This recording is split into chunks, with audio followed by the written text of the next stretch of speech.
Hi, my name's Liz Wallace and welcome to Meals on Wheels Food Safety Training Course number 3. Now, if you're doing this training course, then you will have already completed training course number 1, which was the introduction. This could also be a refresher for you. So don't forget, our people at risk, our sensitive consumers who we serve food to for Meals on Wheels are the elderly, the ill and convalescing, and people with a weakened immunity. And these people, if you'll remember, have much less resistance to any of the hazards in food than you or I do. Meals on Wheels have procedures in place to follow the food safety laws, and these are the things that we need to rigidly stick to. Now, a food safety system is normally called a HACCP system. And you will have heard of HACCP. HACCP is an acronym. It stands for Hazard Analysis and Critical Control Point. And what it means is that a hazard analysis is done on everything that you do and everything that you use, and it decides where there's a critical control point. And that means that it's critical that you take control of the food at that point, because if you don't, a hazard could result. Something could go wrong and a hazard could result in that food, which could impact on one of our sensitive consumers. So where this critical control point is found, it means that a sign-off sheet, some sort of monitoring is put in place. So it's usually a temperature or something like that that needs to be written down and initialed. And these points are called critical control points, and the monitoring is where someone will look at that critical control point, they'll see, yes, it's okay, it's within spec, it's what it should be, or no, it's not. And if it's not in the right temperature, it's not the right thing, if a hazard could result, then someone's looked at it and they said, no, we need to stop now, we need to actually bring this back under control before we continue on with the tasks at hand. So this monitoring, the critical control points, are very, very important. Meals on Wheels have put all of this into place. They've put food safety plans, procedures and corrective actions in place. So if you find that something is not right when you're doing monitoring, when you're looking at a point, when you're looking at a critical control point, then you put your corrective actions in place.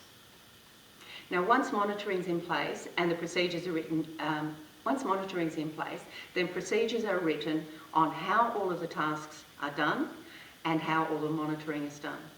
Now, where a HACCP system is sometimes useful is if at the end result is that someone does become ill, he or she may eventually become so ill that they have to go to the doctor.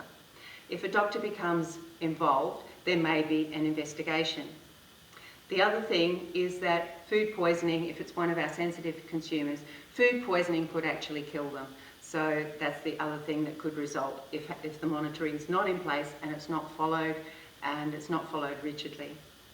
If a HACCP system is in place and someone has become ill, then and the correct practices have been followed, like all of the monitoring is there, Meals on Wheels procedures have been followed by all concerned, then the records will be able to be produced to show where the source of the contamination has come from. If all of the Meals on Wheels records are produced and it shows that everything was followed, all of the temperatures were done, everything was done correctly and all of the monitoring was done at the time that it needed to be done, then all of these records will be in place. Meals on Wheels can produce these records and they can show that the source of the contamination mustn't have been here, it must have been with a previous handler.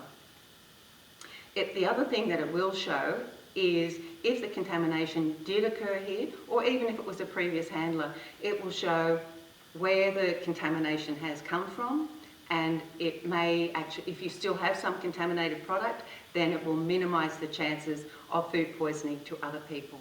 So it will show how much food there is that's actually contaminated and minimise the chances of any other people becoming contaminated.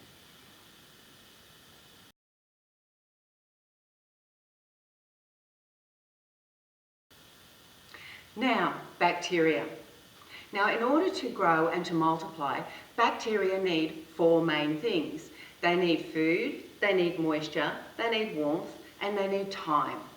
Now, the food that they need is generally some sort of protein and other nutrients. It's usually required, like meat, poultry, shellfish, eggs, dairy, all of those things are no surprise, but also rice and pasta. A lot of people don't normally associate food poisoning with rice and pasta. These are all reasonably high-risk foods, and they're especially high risk when they're cooked and cooled and ready to serve. Now, the next thing that bacteria need is moisture. Bacteria need some sort of moisture to be able to survive. They can't multiply in something which is dry. So when you have dried food like dried eggs or dried milk or dried rice or dried pasta, while it's dry, the bacteria won't multiply. But once you add moisture, you add some liquid, you reconstitute that dried egg or dried milk, or you cook the pasta or the rice, then you actually provide the ideal conditions, you provide that moisture back into that product again for bacteria to be able to multiply. The next thing that bacteria need is warmth. They need some sort of ideal, they all have an ideal temperature to be able to multiply. Now, the ideal temperature for the majority of bacteria is our body temperature. We're like one big walking bacteria, really. So the ideal temperature for bacteria to multiply is about 37 degrees. The warmth that bacteria need is generally what's called a temperature danger zone. And the temperature danger zone is anything between 5 and 60 degrees. And 37 degrees is somewhere around right in the middle. So they need some sort of warmth to be able to multiply. They can still multiply in cooler temperatures. Things will still go off in your fridge, but which should be below 5 degrees, but generally the temperature danger zone is between 5 and 60 degrees. And lastly, the other thing that bacteria need to be able to multiply is time. They need some sort of time to be able to multiply. They don't just all of a sudden burst and they're in large numbers. They need time for, with the ideal conditions of the warmth and the moisture and the nutrients, for them to be able to multiply. The danger times for food are when food is left standing, obviously, in the temperature danger zone between 5 and 60 degrees, and when it's heated too slowly or cooled too slowly. Those are the danger times for food. Now, not all bacteria are harmful, but some are. And the harmful bacteria are called pathogenic bacteria. Now, you can't tell by look or by smell or by taste whether these bacteria are present on food. If you could, then you wouldn't eat the food. These are the harmful ones. These are the ones that are going to make you sick. Now, we have bacteria actually all over our bodies. We pick them up from everywhere and we shed bacteria as we go. This is one of the reasons for wearing protective clothing, is to protect the food from us and not the other way around, as some people think. We have some quite harmful bacteria within our bodies. One of our harmful bacteria is called Staphylococcus aureus, and this is normally found in your nose or in your mouth or in a festering sore or a pimple or something like that. If we sneeze or blow our nose and we get Staphylococcus aureus on our hands or onto a work surface or onto food, this could end up on the food that sensitive consumer has, and if it does, it could make them very, very ill or even worse.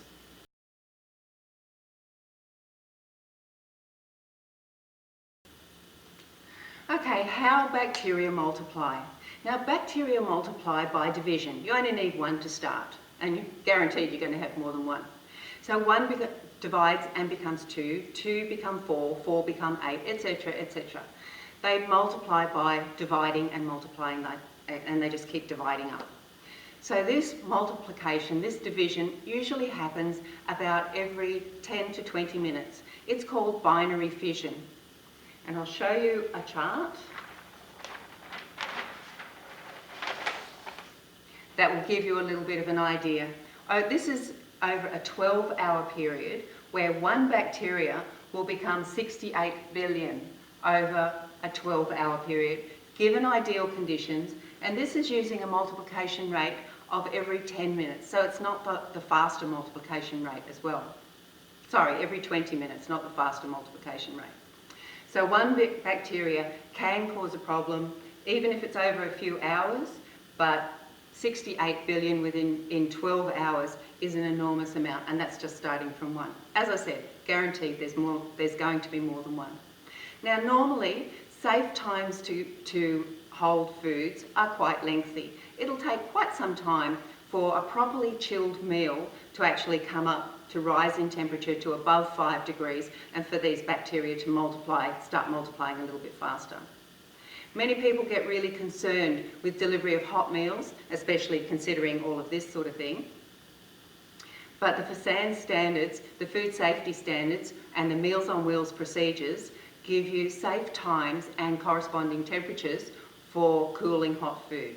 Now, hot food needs to be cooled from a temperature of 60 degrees down to 21 degrees, and you've got 2 hours to get it down to that temperature.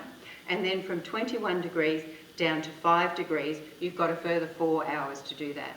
So if you have a look at your Meals on Wheels procedures, that will show you what the cooling temperatures are. So from this, you can actually see, given 2 hours and then a further 4 hours, you can see that food will remain safe to eat for quite some time. Now, normally the temperature for cooking is 70 degrees. So you're cooking well past that holding temperature of 60 degrees. Between 5 and 60 degrees is the temperature danger zone. So you cook to about 70, 75 degrees, something like that. And then you'll cool the food down to 60 before you start your 2-hour time zone checking.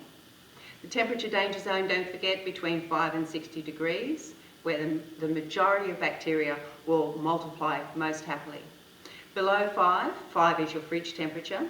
Below 5, the bacteria will divide quite slowly.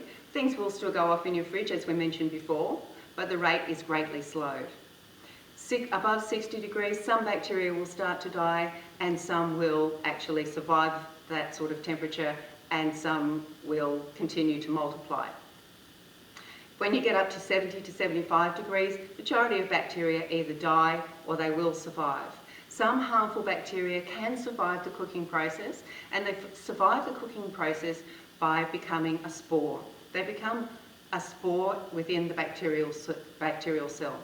Once this spore comes back down to a temperature that it's most happy, that it can start multiplying again, the spore then germinates and the bacteria will then start to multiply again. So you don't necessarily kill all the bacteria by cooking.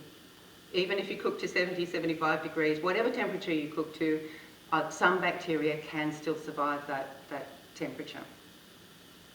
You only need one to survive for there to be a problem. Now, the other thing is freezer storage. Bacteria don't necessarily die in freezer storage. Some might, but the majority of bacteria will just become dormant until that food is then thawed. Once the food starts to thaw and the bacteria start to feel a bit happy again, they'll start to multiply. Once they start to multiply, then you have a greater bacterial load. So that's one of the reasons for not thawing food and then refreezing it again. If you refroze that food, if you took some off and then you refroze the rest, you've got a greater bacterial load within that food. If you refreeze it, then you're just putting them into dormancy again. Once you bring it back out, you start it to thaw again, then you've got a higher bacterial load to begin with that's going to start multiplying. So that's why you should never refreeze frozen food, and especially for one of our people at risk. They're so much more at risk of becoming ill from any of the hazards that are in food than you or I will.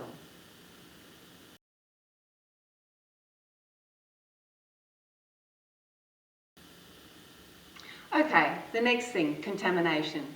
Now, there are 3 methods of contamination. The first one is direct contamination, there's indirect contamination, and the one that most people have heard of, cross-contamination. Just flip this over a minute. Okay, so there's direct, indirect and cross-contamination. Now, direct contamination is where one food is directly touching another food. Now, if raw food is actually directly contaminating ready-to-eat food, and ready-to-eat food is the food that we need to protect, it's ready to eat. If bacteria is put onto that food and someone consumes that, they could become ill. So direct contamination, one food directly touching another food. Could be food which is overlapping on a tray. It could be something which is touching in a fridge, bags of chicken pieces, which could be contaminated on the outside, are touching a ready-to-eat food, which could be ham or cabanossi, could be cheese. All of these things are ready to eat. Once that bacteria is on that ready-to-eat food and no one realises that it's been contaminated and they eat it, then they're consuming that bacteria. So direct contamination. The next one, indirect contamination, and that's where something is indirectly contaminating that product. It's allowing an outside source of bacteria to contaminate that product. It could be something like blood dripping in a fridge. So say there was, and meat is often stored up the top of a fridge. If the meat started to drip out of the bag or off the tray or something, and it was dripping down onto something which is ready to eat, could be ham, cheese, as we mentioned, could be, I don't know, could be anything that's ready to eat, fruit, vegetables, anything that's ready to eat. If it's indirectly contaminating it, blood's dripped down onto that thing, you don't notice it, you eat it, then you're directly ingesting these bacteria. Harmful bacteria, once again, you can't smell it, can't see it, you can't taste it, you don't know that it's there. The last one is cross-contamination, and most people have heard of cross-contamination. Cross-contamination uses a third item. So the third item may be your hands. That's why your hands need to be clean. You need to change your gloves between handling raw food and cooked food, or any ready-to-eat food. So you need to change your gloves. You need to wash cutting boards. If you've just cut up some chicken and then you need to cut up some salad or some ham or cheese or something like that that's ready to eat, if you don't wash and sanitize that board in the meantime, then you're going to put those chicken juices with all the bacteria and things like that onto that ready-to-eat product. Probably no one will see it and they will ingest that bacteria. Other things are implements like tongs, using tongs to pick something up, picking up raw food and then picking up ready-to-eat food. You're going to contaminate that ready-to-eat food with the bacteria that's been left on those tongs. Now, the next thing, the types of contamination. There's 3 types as well. So there's physical, chemical, and microbial. This one is visible, the other 2 are invisible. So physical contamination is things like cardboard, sticks, stones, pieces of glass, eggshell, dirt, stalks, pips, vegetables, pips and things like that from vegetables, plastic strapping, string, insects, pests, all of these things are physical contamination. They're things which should not be in food, and if they are in food and you can see it, then it's a physical contaminant. It could cause harm to our sensitive consumers in that it could be something which is terribly contaminated itself, if it's a pest, if it was flies or cockroaches or something like that, and it happened to be in that food, and the person with poor eyesight couldn't see it and ate it, they could end up ingesting more bacteria and could make them ill. Microbial contamination and chemical contamination. Microbial is food poisoning bacteria, viruses, parasites, all of these sorts of things, the things that we're mainly concerned with Meals on Wheels. These you can see, and if you see it, you take it out of the food and you discard any food that's been contaminated by it. These things you can't see. The pathogenic bacteria, you can't even smell it or taste it, so how are you going to know that it's there? And chemicals. Chemicals can be cleaning chemicals, for instance. Cleaning chemicals. If a residue is left on a surface and then ready-to-eat food is put down on that surface, or even stuff that has to be cooked, it can be chemically tainted as well. It's put down, the chemical becomes attached to the food, and then the food is served, it's either cooked or it's served directly to somebody, then it's chemically tainted. It can cause some sort of reaction to the person. The other things can be processing chemicals, maybe in something that you've purchased. Could also be residues in vegetables. All fruit and vegetables must be washed. Their majority are sprayed with all sorts of chemicals while they're growing to keep pests away from them, to give them all the right nutrients, etc. So a lot of these residues on vegetables still remain when you buy them, so you really have to wash all of your fruit and vegetables.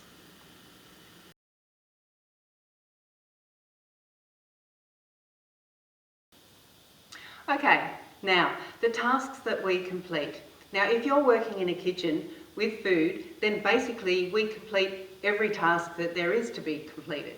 The first thing, receiving food. Now if you have food delivered to the door, or if you go to pick up food from a supermarket and transport it yourself, then the food needs to be, if it's cold food or frozen food, it needs to be at the correct temperature. If you go to the supermarket and you pick it up yourself, then please take an esky and take some frozen ice blocks and make sure that cold food and frozen food is just kept that, cold and frozen. If you have food delivered to the door, then you need to be checking that food when it gets to the door and make sure that it is at the correct temperature. If you've got food that's in packs, then put your thermometer probe between 2 packs. You don't stab a pack which is sealed up because you'll wreck your use-by or you use your best before date. So put the thermometer probe between 2 packs, and that will give you a temperature which is indicative of the core temperature of that food. Even if it's 2 different things, if you've got ham and cheese, just put the thermometer probe between the 2, and that will give you the temperature which is indicative of the core. If you get someone delivering to you, never ever allow that person to drop the food at the door and just leave. You're taking responsibility for that food, so you need to check it when it gets there. If someone delivers something, then you check the temperature before that delivery person leaves. If it's within the temperature danger zone, then you reject that food, reject that delivery. You can do something else. You can't take on liability for something which is already contaminated, because you're going to put these people at risk, the elderly, the weakened immune system people, and all of those sensitive consumers, you're going to put them at risk if you take on liability for that food and then you cook it and you prepare it for them. So first point, from that point onwards, when you receive the food, from that point onwards, you have taken control of that food. You need to make sure that it's kept safe while it's under your control for these sensitive consumers. If food is too warm when you receive it, or if you bring it home if you bring it back to the kitchen in a warm car, then this bacteria are going to multiply. Also, physical hazards are another thing to be careful of. Never allow someone to drop food at the door for the other reason, which is physical hazards. If they just drop the food there and run, anything could happen to that food. Cockroaches could crawl into it. Dogs could wander past it and sniff at it or something like that. That food could become contaminated. You need to take that food from the delivery driver, and the delivery driver can stand there and wait. You're the most important thing. You're the one that's taking responsibility. So the delivery driver can stand there and wait while you check temperatures of things that are cold or frozen, and that you check conditions of things that aren't, and check the condition of all of that delivery. You need to take responsibility for it, so you don't want to cause any sickness or harm to your eventual consumer. Meals on Wheels have procedures for all of these things. Those procedures are in place for very, very good reason.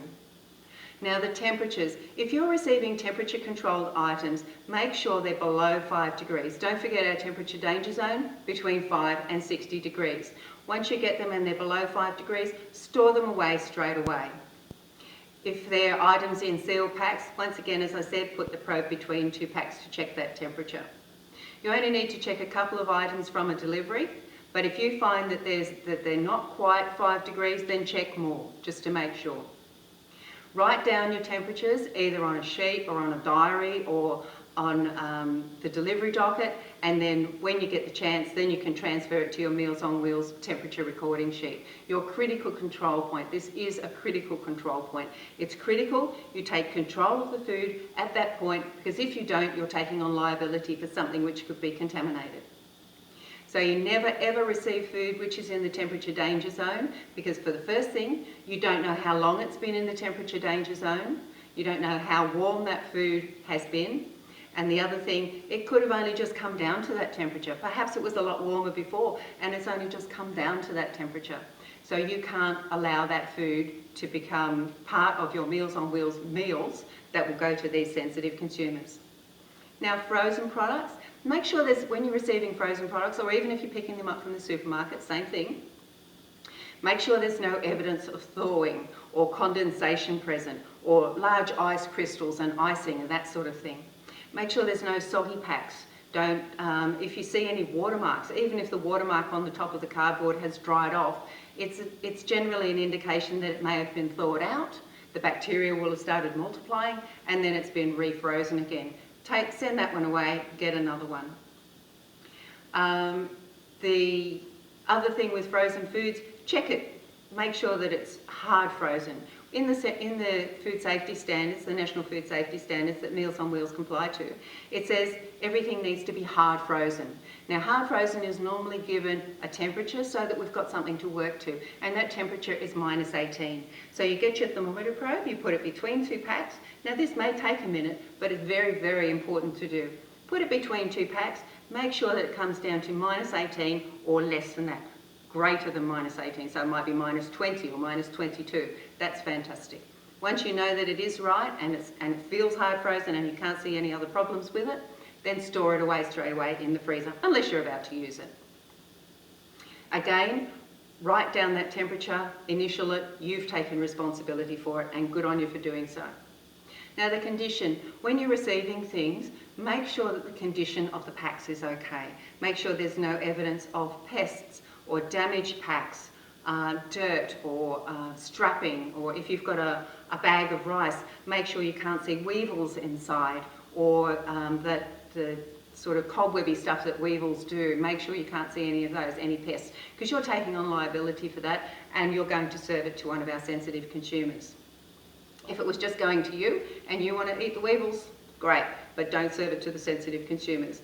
Also cockroaches and things like that, make sure you can't see any pests in anything, or mouse poo. All of these types of things, they're very, very contaminated and they're things that should not be in food. So make sure that you can't see it. If you can see it, reject it.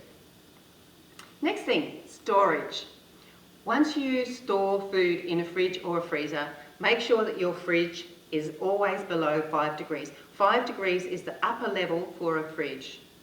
Now, as we mentioned, things will still go off in the fridge, bacteria still do multiply, but the upper temperature for your fridge should be 5 degrees.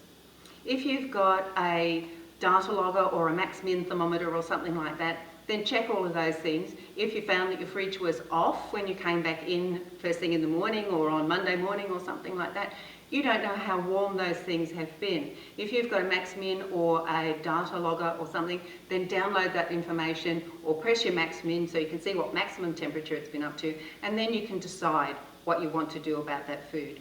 If the food has been out of the temperature danger zone for a long period of time, then it needs to be dumped.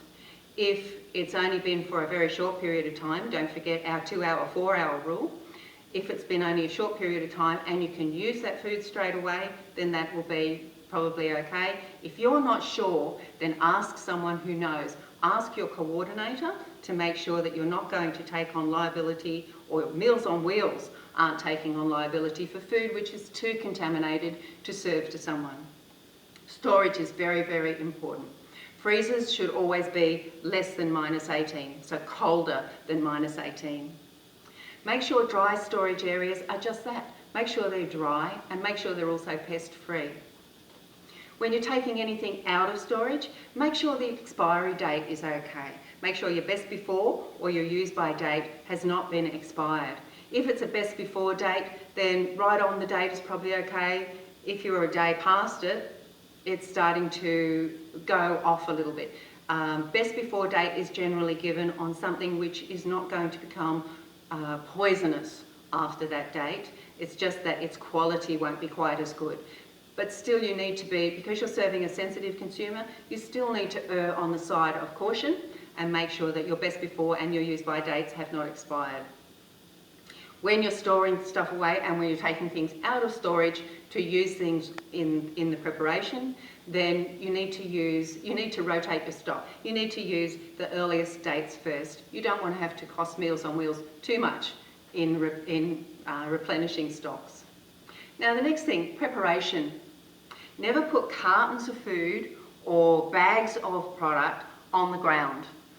This will then contaminate the bottom, and when you pick it up and you put it onto a bench or a food prep surface, you're going to transfer that contamination. Could be dirt, could be mouse poo, could be anything at all that's been on the floor that you pick up and then you put onto your food prep surface.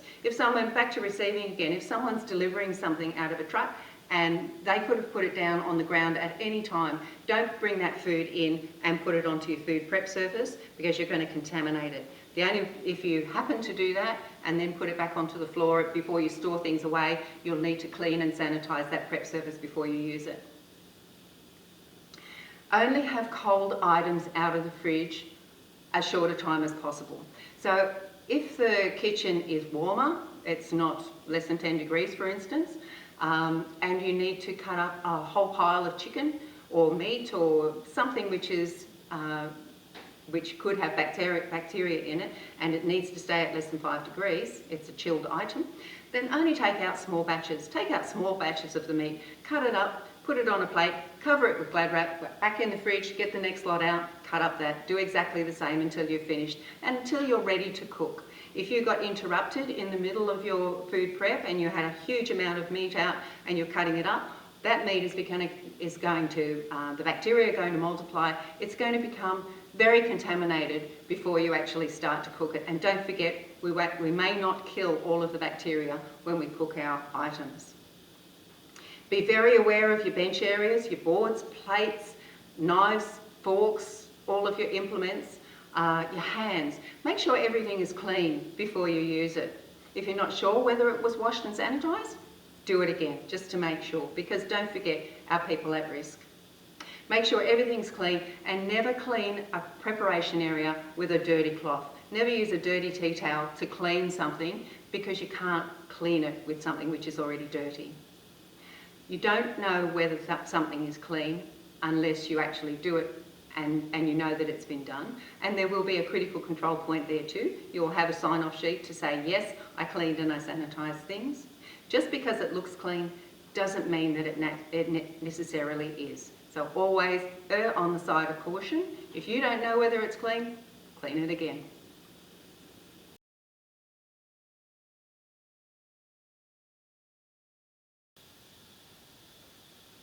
Okay, the next thing is cooking. Now, generally, as we've mentioned before, you cook to about 70 or 75 degrees. And this is to ensure that the majority of the bacteria either die or the multiplication of the bacteria, that binary fission, is actually greatly slowed down. Once you've cooked the food, then serve it as soon as possible. The person that's going to eat that food can decide when they want to eat it, when it's cool enough for them to eat. Now, if there is a danger of someone who's going to burn themselves if they get food that's too hot, and this does happen, of course, in some kitchens and some dining rooms, then you make the call on when it's cool enough to eat, and as soon as it is, then give it to that person so that they eat it straight away. The next thing regarding cooking is leftovers. When you've got leftovers, store them as soon as possible. So as soon as the steam stops coming off of that food, it'll probably still be more than 60 degrees. When the steam stops coming off, then put it into a container, put the lid on, label that container with what it is and when it was put in, and then store it away in the fridge straight away. Don't forget to label it, because that's very, very important that someone knows what's in that container. Remember to get it through the temperature danger zone as quickly as possible. If the cooked food was already reheated, so if you've already used some leftovers or it was already a cooked product before and then you've got more leftovers, then throw it away. Once it's been through that temperature danger zone a couple of times, and we'll show you that in just a second, once it's been through that temperature danger zone a couple of times, then it's already a contaminated product. So if it was leftovers before, or even if part of it was leftovers and you added more stuff to it and cooked it and served it, then whatever's left over again, throw it away. So I just want to show you something. This chart is to show you time and temperature. So -18 is our freezer temperature, 0 is 0, 5 degrees, the upper level for our fridge, 37, our body temperature, and 60 degrees, which is the holding temperature for hot food, and 75 that we cook to. Now, the reason for not reheating food that's already been cooked and reheated once is that if you've got some food out of the fridge, it might have started down here somewhere. If you've got it out of the fridge and you start to cook it, it's heating up. It's going through the temperature danger zone. The bacteria that's in that food is multiplying very, very happily all the time that it's in that temperature danger zone.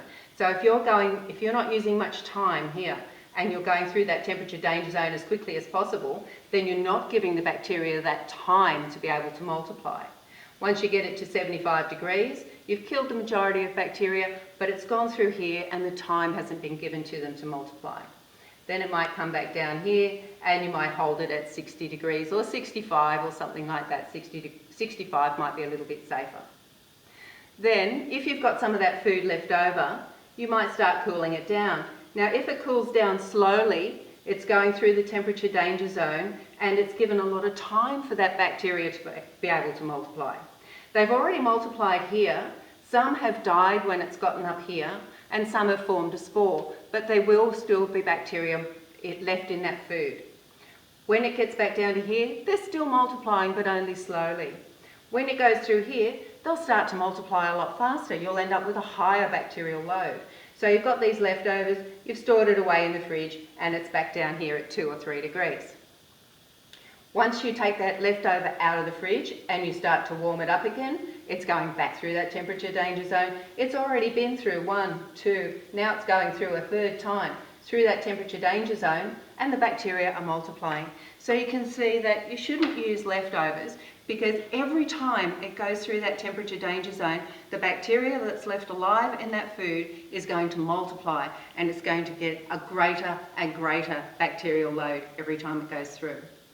So it's vital when you're preparing food for our sensitive consumers to minimise the number of times that it goes through that danger zone. That's why you should never reuse leftovers time and time and time again.